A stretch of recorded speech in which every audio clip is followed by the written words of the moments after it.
بخاری شریف میں امام بخاری نے یہ حدیث حضرت بی بی عائشہ رضی اللہ تعالی عنہا، حضرت بی بی عائشہ صدیقہ طیبہ طاہرہ زاہدہ عابدہ رضی اللہ تعالی عنہا سے روایت کی ہے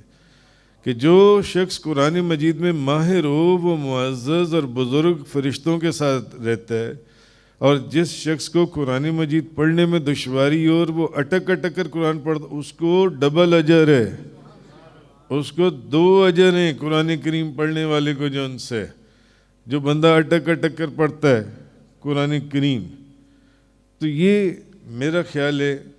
کہ یہ بھی اس قرآن کا ایک خاص اعجاز ہے